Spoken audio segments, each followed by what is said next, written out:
नमस्कार साथियों, जय हिंद। कैसे हैं आप सभी लोग। तो कहा जाता है ना कि बिहार में बहार है, तो इस वर्ष बहुत ही बड़े स्तर पर बहार है। हाल ही में आप सभी ने देखा, बिहार पुलिस के 21,000 से ज़्यादा जो अभ्यर्थी है उनको नियुक्ति पत्र दे दिया। फिर 19,838 पदों के लिए एग्जाम कंडक्ट करवा दिए गए। और अब देखा जाए तो कल अर्थात 4 अगस्त को आयोग के द्वारा नोटिफिकेशन जारी करके एसएससी के तहत विभिन्न वैकेंसी जो है उसको आमंत्रित किया गया है। तो क्या है नोटिफिकेशन, कितने पदों पर आपकी वैकेंसीज हैं, ग्रेजुएशन लेवल और आपका जो 10वीं स्तर के हैं, दोनों को मिलाकर अगर हम पदों की बात कर ले तो 5100 से ज्यादा पदों पर बहाली आपकी आ चुकी है। इसके लिए आपके ऑनलाइन आवेदन अब शुरू कर दिए जाएंगे। तो इस वर्ष जितना भी मौका है, किसी भी मौके को छोड़ना नहीं है, चुकना नहीं है और कहीं ना कहीं सिलेक्शन अपना ले लेना है। तो आइए यहां पर देखते हैं इसकी संपूर्ण जानकारी, है ना। इसके लिए योग्यता क्या है, 5100 सीटें जो हैं, है ना, किस किस लेवल के हैं, सिलेबस क्या है, संपूर्ण जानकारी आपको इस क्लास में मिलने वाली है। ठीक है, तो सबसे पहले देखिए, सबसे पहले बात करें तो ये आपके 10th बेस पर आपकी नोटिफिकेशन आ रखी है। ठीक है ना। तो यहां पर ध्यान रखना, ऑनलाइन आवेदन कब से शुरू हो जाएंगे इसके लिए, 25 अगस्त 2025 से इसका ऑनलाइन आवेदन शुरू हो जाएगा, जो कि 26/9/2025 तक चलने वाला है। ठीक है, तो लगभग 1 महीने तक आपके ऑनलाइन आवेदन यहां पर करवाए जाएंगे। और इसके लिए न्यूनतम शैक्षणिक योग्यता जो है वो है आपका मैट्रिक पास, है ना, 10th लेवल का या इसके समकक्ष आपके पास कोई भी डिग्री है तो आप इस फॉर्म को फिलअप कर सकते हैं। अब ये बात करते हैं इसके पूरा फुल डिटेलिंग में, कितने पदों पर बहाली है। तो यहां पर देखा जाए, यहां पर आपको दिख रहा होगा कुल पद, है ना। तो कुल पद यहां पर कितने हैं, कुल पद है आपके 3727।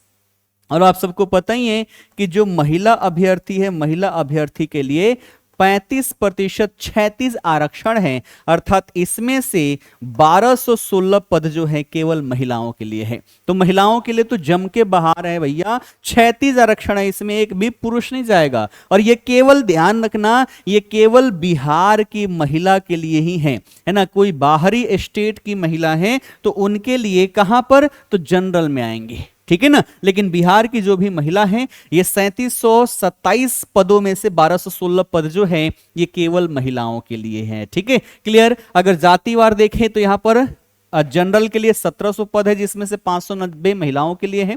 अनुसूचित जाति के लिए 564 है इसमें से, जिसमें से 185 केवल महिलाओं के लिए है। अनुसूचित जनजाति के लिए 47, जिसमें से 8 महिलाओं के लिए। अत्यंत पिछड़ा वर्ग यानी कि ओबीसी की बात करें तो 702 है ना। यहां पर क्या हो गया, ईबीसी हो जाएगा, ये अत्यंत है ना, ईबीसी है ना, 236 यानी कि 35% महिलाओं के लिए। और बीसी जो है 238 सीटें हैं टोटल मिला दें यहां पर, है ना। ईडब्ल्यूएस के लिए 374 है, टोटल 3727, इसमें से 1216 पद जो है वो केवल महिलाओं के लिए है। ठीक, अब बात करें इसके लिए शैक्षणिक योग्यता क्या चाहिए, तो न्यूनतम शैक्षणिक योग्यता क्या चाहिए आपका, मैट्रिक, है ना, 10th पास होना चाहिए। इसके समकक्ष अगर आपके पास कोई भी डिग्री हो, है ना, तो भी आप इसके लिए एलिजिबल हो जाएंगे। ठीक, बात करें इसके लिए एज कितनी होनी चाहिए, तो एज देखो, एज जो है वो 1 अगस्त 2025 के आधार पर इसकी गणना की जाएगी। और इसमें न्यूनतम एज जो है ना, वो कितना है, 18 है। 18 वर्ष क्या है, 18 वर्ष इसका न्यूनतम है। ठीक है, कम से कम उम्र आपकी 18 होनी चाहिए। बाकी अलग अलग कैटेगरी के लिए मैक्सिमम उम्र जो है, मैक्सिमम एज लिमिट जो है आपको यहां पर दिखाया गया है। जैसे अनरिजर्व्ड कैटेगरी के जो पुरुष हैं उनके लिए 37 वर्ष है। ठीक, उसके बाद पिछड़ा वर्ग और अत्यंत पिछड़ा वर्ग के पुरुष महिला दोनों के लिए कितना है, 40 वर्ष है। अनारक्षित जो महिला है यानी कि अनरिजर्व्ड कैटेगरी की महिला, इनकी भी कितनी है, 40 है। फिर यहां पर देखिए अनुसूचित जाति, अनुसूचित जनजाति, इसके पुरुष और महिला दोनों के लिए 42 वर्ष है। ठीक है ना। और सभी कोटि के दिव्यांग अभ्यर्थी हैं, इनके कोटिवार अधिकतम 10 वर्ष की यहां पर छूट दी जाएगी। ठीक है, तो यहां पर ये क्या दे रखा है, आपकी उम्र सीमा कहां से कहां तक, न्यूनतम 18 है और मैक्सिमम देखे तो 42 है। और जो यहां पर दिव्यांग अभ्यर्थी है इनके लिए 10 वर्ष का छूट भी है। ठीक है ना। आओ बढ़ते हैं आगे। अब बात करें परीक्षा की प्रकृति कैसी होगी, क्वेश्चंस कैसे होंगे, तो ये होंगे आपके एमसीक्यूज, है ना, एमसीक्यूज बेस्ड वस्तुनिष्ठ प्रकार की आपकी यहां पर होगी। कहा जा रहा है कि 40,000 से अधिक अगर ऑनलाइन आवेदन प्राप्त हुए तो फिर यहां पर प्रारंभिक परीक्षा का आयोजन किया जाएगा, और इससे अगर ज्यादा हुए, ज्यादा आवेदन आ गए तो यहां पर क्या होगा, तो कई चरणों में आपकी परीक्षा आयोजित की जाएगी और फिर यहां पर रिजल्ट के लिए नॉर्मलाइजेशन प्रक्रिया जो है इसको अपनाया जाएगा। ठीक, लिखित परीक्षा जो होगी वो वस्तुनिष्ठ प्रकृति की होगी, यानी कि एमसीक्यूज बेस्ड होगी। ठीक है, और लिखित परीक्षा के माध्यम से कोटिवार उपलब्ध रिक्तियों के 5 गुना संख्या के बराबर अभ्यर्थियों का चयन मुख्य परीक्षा के लिए किया जाएगा, यानी कि जितनी भी वैकेंसी है उससे 5 गुना अभ्यर्थी प्रारंभिक परीक्षा में चूज किए जाएंगे मुख्य परीक्षा के लिए। ठीक है, और मुख्य परीक्षा के लिए अलग से यहां पर विज्ञापन प्रकाशित किया जाएगा। अगर यहां पर यह भी दिया है कि अगर दो व्यक्तियों का समान अंक आ जाए तो ऐसी स्थिति में जिनका उम्र अधिक होगा वैसे अभ्यर्थियों को मेधा सूची में स्थान मिलेगा। अगर यहां पर समान अंक हो और उम्र भी अगर समान हो तो ऐसी स्थिति में क्या हो जाएगा, तो जो ए टू जेड, ए से जेड की ओर जाने के आधार पर मेधा सूची में उनका नाम पहले रखा जाएगा। अब बात करें प्रारंभिक परीक्षा में, तो इसमें एक ही पत्र होगा जो सामान्य ज्ञान का होगा, और इसमें आपके सामान्य अंक गणित, सामान्य ज्ञान, सामान्य हिंदी से प्रश्न पूछे जाएंगे। प्रश्नों की संख्या कितनी होगी, 100 होगी। एक प्रश्न के लिए आपको 4 अंक दिए जाएंगे, साथ ही साथ यहां पर निगेटिव मार्किंग भी है, एक गलती पर 1 अंक जो है आपके काट लिए जाएंगे। ठीक है, क्लियर है, तो यहां पर निगेटिव मार्किंग भी है, 100 अंक, यानी कि टोटल पेपर जो होंगे वो 400 अंकों का होगा ना, 400 अंकों का टोटल पेपर यहां पर होगा, और निगेटिव अंक भी है, 1 अंक एक गलत प्रश्न के लिए काट लिया जाएगा। परीक्षा की अवधि जो होगी वो कितनी होगी, 2 घंटे की होगी, और जो यहां पर दिव्यांगजन होंगे उनको प्रति घंटे 20 मिनट एक्स्ट्रा यहां पर मिलेगा, यानी कि 2 घंटे 40 मिनट का इनको टाइम मिलेगा यहां पर। ठीक है, पेपर जो होंगे वो हिंदी इंग्लिश दोनों में छपे होंगे, लेकिन अगर कोई त्रुटि पाई जाएगी तो इंग्लिश वाला ही यहां पर आयोग सही यहां पर मानेगा। ठीक है, क्लियर है, आगे देखो। अब लिखित परीक्षा के लिए पाठ्यक्रम क्या है, तो देखो यहां पर अंक गणित जो है ये 30 अंक के पूछे जाएंगे, जिसमें ये सारे आपके विषय वस्तु होंगे, आप देख लेना। फिर सामान्य हिंदी जो होंगे ये आपके 30 अंक के पूछे जाएंगे, इसमें ये सारे विषय वस्तु होंगे, यहां से पूछे जाएंगे। ध्यान रखना कि इसका बेस जो होगा वो 10वीं कक्षा का बेस होगा, उसी के आधार पर आपके प्रश्न यहां से पूछे जाएंगे। और फिर अगला जो है सामान्य ज्ञान, ये आपके 40 अंक के होंगे, जिसमें क्या क्या होगा, तो आपके यहां पर इकोनॉमिक्स दिखाई दे रहा होगा, एटलस से आपके क्वेश्चन पूछे जाएंगे, ये आपके अर्थव्यवस्था हो गए, है ना, ये आपका भूगोल एवं अर्थव्यवस्था हो गया, ये आपका भूगोल हो गया। ठीक है, कृषि एवं फसल, इन सभी से। फिर ये आपके पॉलिटी के विषय वस्तु हैं, है ना, ये आपके इकोनॉमिक्स के विषय वस्तु हैं, ये आपके इतिहास से संबंधित विषय वस्तु हैं जहां से प्रश्न पूछे जाएंगे।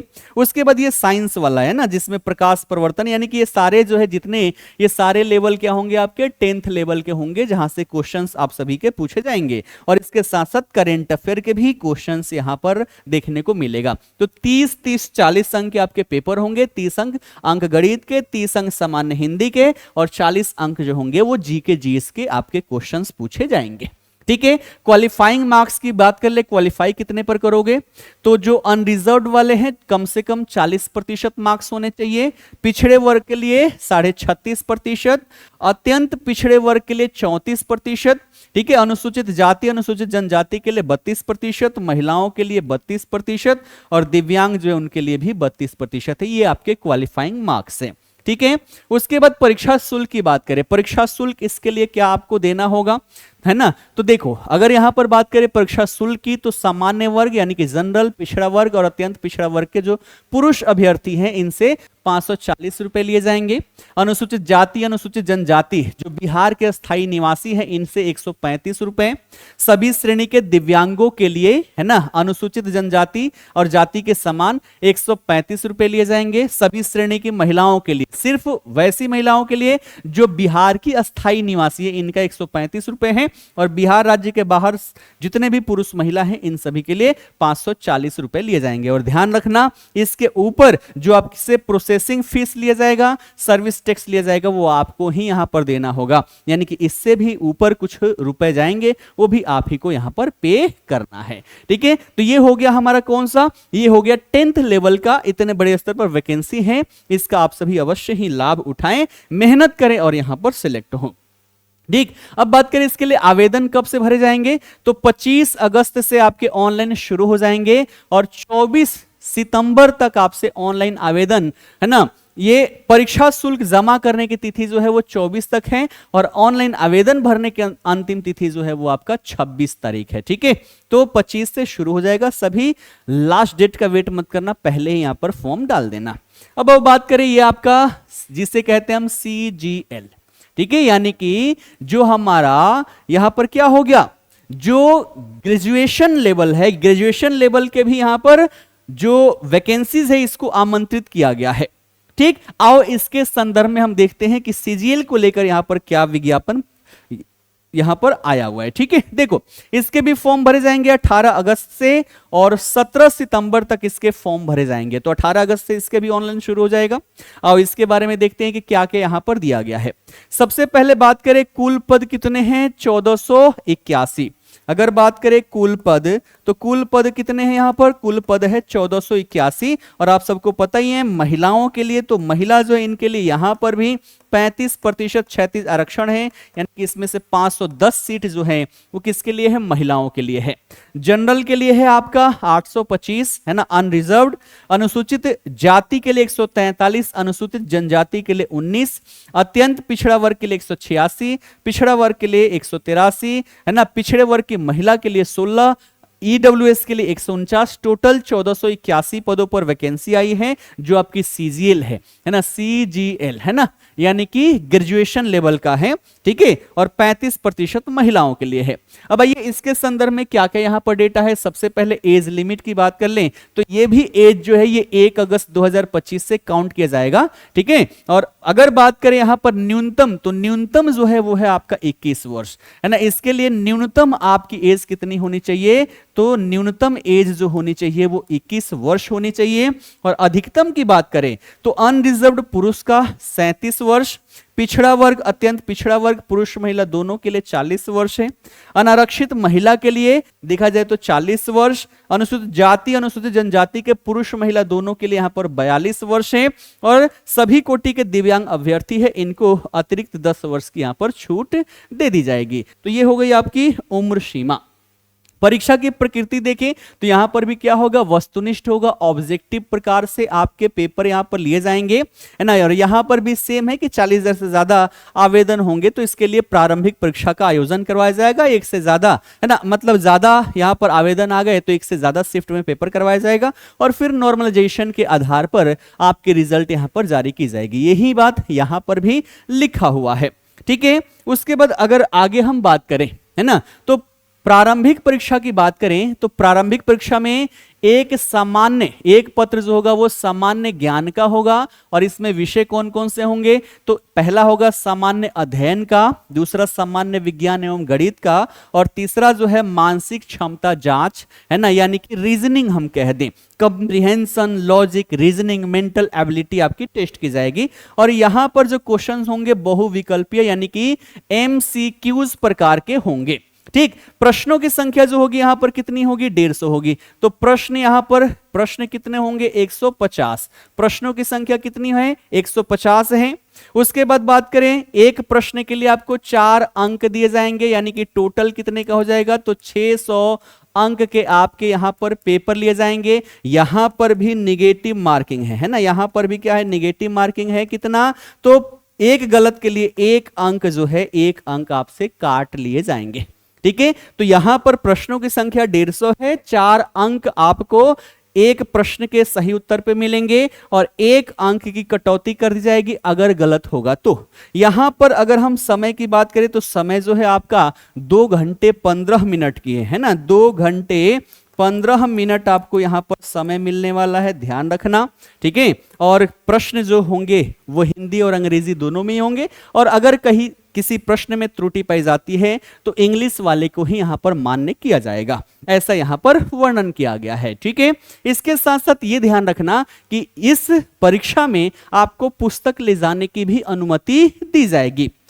3 खंड थे, तीनों खंड के लिए एक एक पुस्तक आप ले जा सकते हो। सामान्य अध्ययन के लिए एक, सामान्य विज्ञान एवं गणित के लिए एक, और रीजनिंग के लिए एक, ठीक है। तो वहीं यहां पर लिखा हुआ है कि ये जो कर्मचारी चयन आयोग है, ये परीक्षा का जो संचालन किया जाएगा, इसमें प्रारंभिक परीक्षा जो है ये पुस्तक सहित ली जाएगी, यानी कि आप 3 पुस्तक यहां पर ले जा सकते हैं। अभ्यर्थी अपने साथ 3 पुस्तक अर्थात प्रत्येक खंड के लिए एक ही पुस्तक ले जा सकते हैं, एक सामान्य अध्ययन के लिए, दूसरा गणित खंड के लिए, और तीसरा सामान्य विज्ञान के लिए, ठीक है। और पुस्तकों में कौन कौन से ले जा सकते हैं? आप एनसीईआरटी के पुस्तक ले जा सकते हैं, बीएसईबी की पुस्तक ले जा सकते हैं, आईसीएसई का या अन्य बोर्ड के टेक्स्ट बुक ही मान्य होंगे। दूसरा, आप चाहे कि गाइड लेकर चले जाएं, हाथ का बना हुआ नोट्स लेकर चले जाएं, तो ये यहां पर अलाउड नहीं होगा। तो कितना बढ़िया है। और ध्यान रखना, ये बुक का फायदा वही उठा पाते हैं जो पहले से पढ़े लिखे हों, है ना, कि कहां पर क्या चीजें हैं वही तो यहां पर काउंट कर पाएंगे, अच्छे से क्वेश्चन का आंसर ढूंढ पाएंगे। नहीं तो 2 घंटे 15 मिनट में किताब देखो ना, तो 10 क्वेश्चन भी नहीं मिल पाएगा और समय जो होगा वो समाप्त हो जाएगा। तो बुक का प्रॉफिट उन्हीं लोगों को है जो यहां पर पढ़े होंगे, ठीक है। तो ये बातें आप सभी यहां पर ध्यान रखना। इसके अलावा अब बात करें सामान्य अध्ययन, है ना, सिलेबस की थोड़ी सी बात कर लें तो सामान्य अध्ययन में सारी विषय वस्तु आपके यहां पर डाली गई है। ऐसे प्रश्नों का मूल उद्देश्य ये है कि जो कैंडिडेट है वो कैंडिडेट जागरूक है कि नहीं, ठीक है, जो भी चीजें देश दुनिया में चल रही है उसके प्रति कितना जागरूक है, कितना जानकारी ये रखता है ना। तो इन सब के बारे में यहां से आपके क्वेश्चन पूछा जाएगा, ठीक है। उसके बाद आपके करंट अफेयर, सबसे पहले यहां पर क्या है, करंट अफेयर। तो करंट अफेयर में देखो आपका क्या है, वैज्ञानिक प्रगति, राष्ट्रीय अंतर्राष्ट्रीय पुरस्कार, भारतीय भाषाएं, पुस्तक, लिपि, राजधानी, मुद्रा, खेल खिलाड़ी, महत्वपूर्ण घटनाएं, इन सभी से क्वेश्चंस होंगे। दूसरा खंड जो है वो है भारत और उसके पड़ोसी देश, यानी कि पड़ोसी देशों का इतिहास, भारत के इतिहास, संस्कृति, भूगोल, आर्थिक परिदृश्य, स्वतंत्रता आंदोलन, भारतीय कृषि, प्राकृतिक संसाधन की प्रमुख विशेषताएं, भारत का संविधान एवं राज्य व्यवस्था, देश की राजनीतिक प्रणाली, पंचायती राज, सामुदायिक विकास, पंचवर्षीय योजना एवं राष्ट्रीय आंदोलन में बिहार का योगदान, यहां से क्वेश्चन होंगे, है ना। उसके बाद बात करें सामान्य विज्ञान एवं गणित के, तो सामान्य विज्ञान में तीनों ही सेक्शन, फिजिक्स, केमिस्ट्री और बायोलॉजी, और इसके साथ ज्योग्राफी, यहां से क्वेश्चन होंगे। फिर आपके गणित से आपके क्वेश्चन होंगे, और फिर आपके रीजनिंग के ये सारे विषय वस्तु है जहां से आपके क्वेश्चन पूछे जाएंगे, ठीक है। तो ये आपका सिलेबस हो गया। मुख्य परीक्षा की बात करें तो मुख्य परीक्षा के 2 प्रश्न पत्र होंगे। पहला जो होगा वो होगा आपका हिंदी का, जो केवल क्वालिफाइंग है, यानी कि कम से कम 30% अंक आपको यहां पर लाना होगा। 30% से कम अंक होगा तो आपका दूसरा पेपर चेक ही नहीं किया जाएगा। तो दूसरा पेपर तभी चेक होगा जब 30% या उससे ज्यादा अंक आप लेकर यहां पर आए, है ना। तो मूल्यांकन दूसरे पेपर का तभी होगा जब आप पहले पेपर में आप क्वालिफाई कर जाएंगे। और मुख्य परीक्षा में देखा जाए तो क्या क्या विषय होगा, तो पहला होगा सामान्य अध्ययन का, दूसरा सामान्य विज्ञान एवं गणित, और तीसरा फिर से आपका रीजनिंग वाला सेक्शन आ जाएगा, ठीक है। क्वालिफाइंग मार्क्स यहां पर क्या है, तो जो आपका पहले वाला था सेम वही यहां पर आपका क्वालिफाइंग मार्क्स है, ठीक है। और वही बात करें परीक्षा शुल्क की, तो यहां पर भी परीक्षा शुल्क आपका सेम ही है।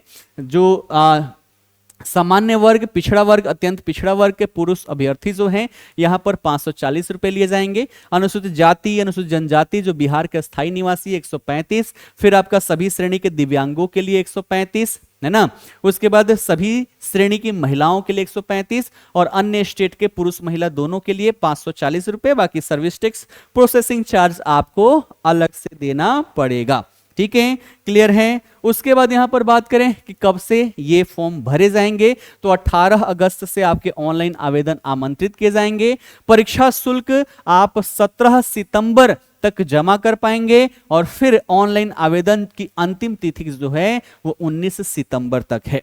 तो टोटल यहां पर देखा जाए 5100 से ज्यादा आपके वैकेंसी है, और इस बार मेहनत करना है, दम लगाना है, और कहीं ना कहीं सिलेक्शन ले लेना है, ठीक है। क्योंकि बिहार में अब की बार बहार है, और इस बार जो भी जॉब ले लिया उसके लिए तो बल्ले बल्ले ही यहां पर है, ठीक है, आप भी लगे, पूरी संस्थान भी लगेगी आपके सिलेक्शन के अंतिम दौर तक, ठीक है ना। दोनों मिलकर मेहनत करेंगे और सिलेक्शन यहां पर लेंगे। बाकी जो भी आपको इन सब में डाउट हो तो आप सभी कमेंट बॉक्स में जाकर अपने कमेंट को वहां पर डाल देना। उस डाउट का अगर लगेगा कि हाँ इस डाउट को हमें अच्छे से समझाना चाहिए, क्लियर करना चाहिए, अगर छोटा होगा डाउट तो कमेंट के माध्यम से, अगर बड़ा होगा कि हाँ इस पर एक वीडियो बननी चाहिए तो मैं वीडियो बना के आप सभी के डाउट क्लियर कर दूंगा। ठीक है, तो मिलते हैं, है ना। फिर फिलहाल के लिए आप सभी का बहुत बहुत धन्यवाद। जय हिंद, जय भारत।